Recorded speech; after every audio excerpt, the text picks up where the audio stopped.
Welcome to The Explainer. Today, we are breaking down what might just be the most talked about car in Formula One's recent history, the brand new Mercedes W17. When Mercedes pulled the covers off this thing, jaws just dropped everywhere. Why? Because of this, a massive, gaping hole right in the car's floor. This is a design that, honestly, nobody thought was even possible, let alone legal. Okay, so let's dive right into this bizarre feature and figure out what in the world it's supposed to do, because it is way more than just a hole. First off, this is not just for show. This is some seriously clever aerodynamic work. Think of this hole as a superhighway for clean, fast-moving air. It basically sucks in all this good air and shoots it straight to the diffuser at the back of the car. And as you know, the diffuser is what creates all that suction, that downforce that glues the car to the track. But that's not all it does. At the same time, that jet of air acts like a shield.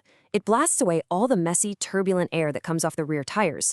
Engineers have a great name for it, tire squirt, which usually messes with the car's stability. So what's the bottom line? You get a way more powerful and a much more stable car. But the real question is, how did Mercedes even get away with this?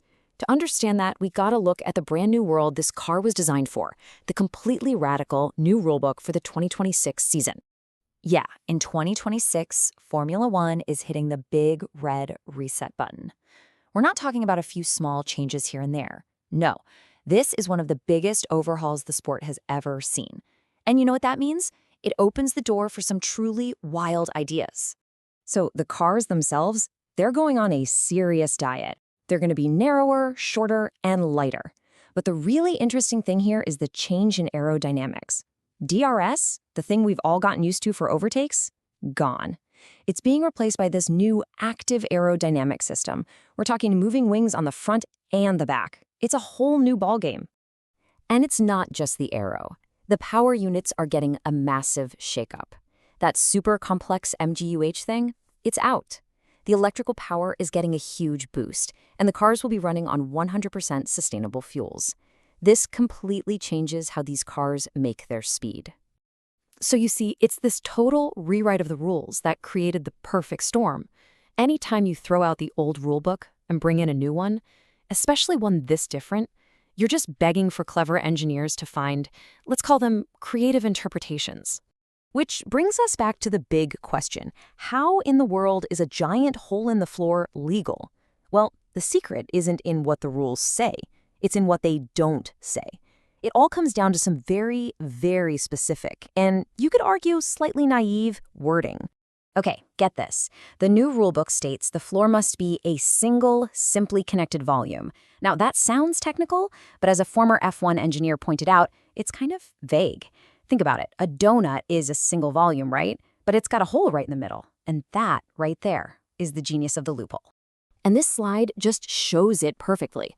Look at the old rule for 2025. Super specific, talking about X-planes and continuous sections. Basically, it was written to be completely airtight. No gaps, no holes, period. Now look at the new 2026 rule. It's so much more open. It's a loophole you could, well, literally drive a car through. And that's exactly what Mercedes did. And like that former F1 designer said, writing a rule like this is basically putting up a giant sign that says, hey, loopholes, right this way. Teams are paid to exploit this stuff. So Mercedes isn't even really breaking the rules here. They're just playing the game at a whole other level. Okay, so that raises another huge question, right? If you found this amazing, game-changing secret, why would you show it to the world so early? Why not keep it under wraps? Well, this is where the strategy, the real mind games begin. It seems like a brilliant three-pronged attack. Step 1, you generate insane amounts of publicity. You're all over the news and your sponsors are thrilled.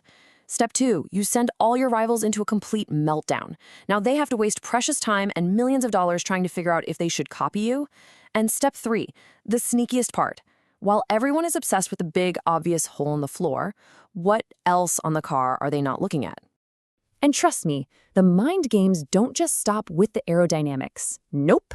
There's another huge controversy starting to bubble up, this time around the engine. It's all about something called compression ratios. Basically, how much you can squeeze the fuel and air to get a bigger explosion. And the rumor is, Mercedes has found another sneaky advantage right there in the heart of its power unit. So, okay, let's put it all together. You've got this wild aerodynamic concept, and you've got a potentially dominant engine. What does that actually mean on the racetrack? I mean, are we looking at a car that's just completely unstoppable? Well, if you listen to F1 legend Juan Pablo Montoya, and this is a guy who has sources deep inside the sport, what we've seen so far is nothing. He's hearing that the lap times we saw in testing, they aren't even close to what this car can really do. He's claiming Mercedes might be sandbagging by 3 to 4 seconds. Let that sink in. 3 to 4 seconds a lap. In a sport where races are won and lost by thousandths of a second, that kind of advantage isn't just big, it's unimaginable. It's the kind of thing that just ends a championship before it even starts. And that is exactly why the other teams are freaking out. They are not waiting around to get demolished on track. No, the word is they are already lobbying the FIA, the sports governing body, trying to get them to nerf the Mercedes engine, to change the rules to slow it down before the season even gets going. So you have a radical aero design that's technically legal, but spiritually questionable. You have a power unit that might be light years ahead of everyone else. Mercedes has basically thrown down a massive gauntlet. And it leaves all of us with one pretty scary question for the future of Formula One. Could the 2026 season already be over before it's even begun?